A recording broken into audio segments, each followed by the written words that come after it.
Бірінші алғаш рет екеуміз ұшырасқанда бір ағаларымыздың туған күніне барғанбыз. Қайнағамыз болады, қазір ол кісі. Сол жерде екеуміз бір-бірімізді көріп, бірге танысып, сол жерде бір-бірімізді ұнатқанбыз.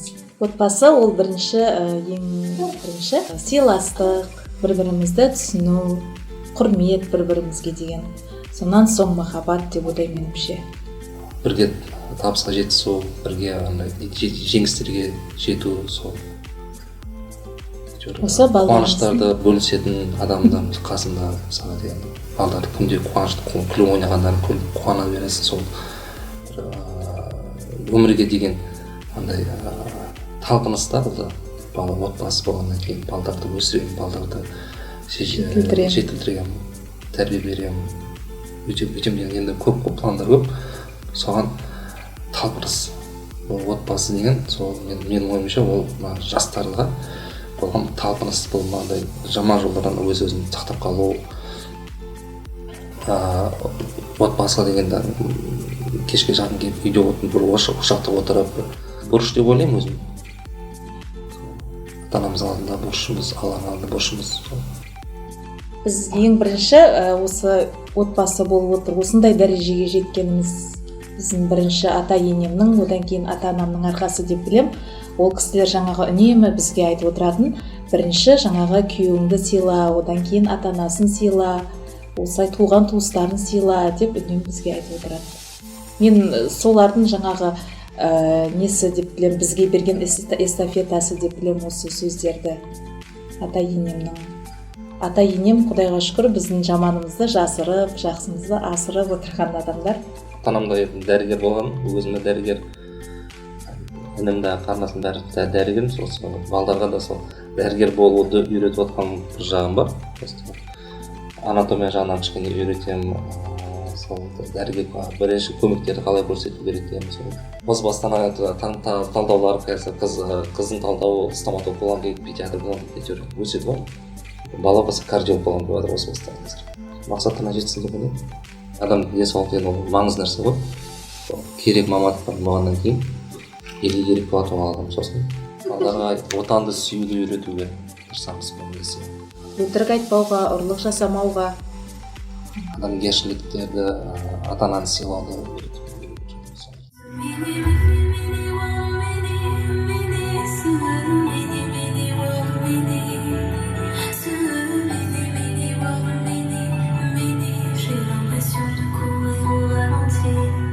Жолдасымда көп деген жерде маған көмектеседі ғой. Мысалы үйде шаршап келген кезінде де әйтеуір мен тыныш болып қалады, балдарды басқа комнатада алып мысалы қасыма жауап кішкене демалсын деп 2 сағат демалып. Жұбайыма сенемін, балдардың тәрбиесіне, балдардың сабақтарына. Үнемі балдардың тәрбиесімен айналысатын осы кісі болады үйде отырып. Мен де көмектесемін, сабақтарына жәрдем беремін. Енді ер баланың жұмысы ол отбасыны қамтамасыз ету, бала тәрбие беру, анасының жұмысы. Айтамын ғой, енді ол балалар тек менімен емес, әкесі барында сезсін, әкенің тәрбиесін де сезсін, сенің де даусыңды естісін деп айтып отырам.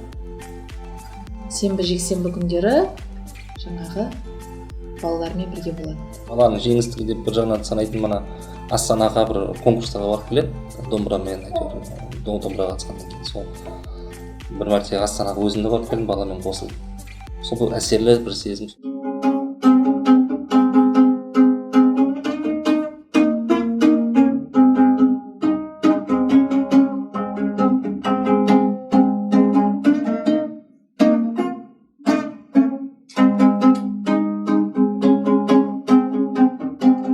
Біз әрдайым осы менің танысу күніміз бар, менің жаңағы өзімнің әпкелерімді біледі, 19 август тамыз айы біздің екеуміздің бірінші бағанағы туылған күнде танысқан күніміз. Ол күн әрдайым уже осы 12 жыл атап өтеміз. Одан да алдын өтіліп келген, именно сол күн өтіледі.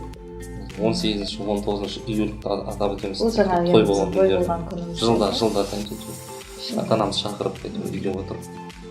Ең болмағанда тортпен шай ішіп сөйтіп отырамыз. Үй болғаннан кейін жаңағы ыдыс-аяқ сылдырламай тұрмайды ғой. Жаңағы бір-бірімізге ашуланып 10 күн, 15 күн де сөйлеп жүрмейміз. бірден бір-бірімізді кешіріп, менен кетті, сенен кетті деп жаңағы қате кеткен жерімізді айтып, ортаға салып, жаңағы біздің үйдегі қарым-қатынасымыз балаларымызға тәрбие болатындай жаңағы ұстанымда жүреміз. Ота құру оңай емес, үй болу оңай емес.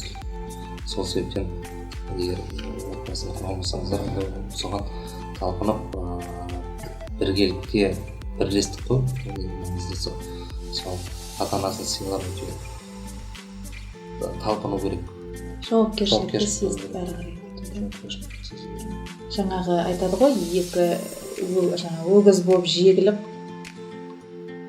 тарту, жаңағы өмір деген арбаны алға қарай тарту.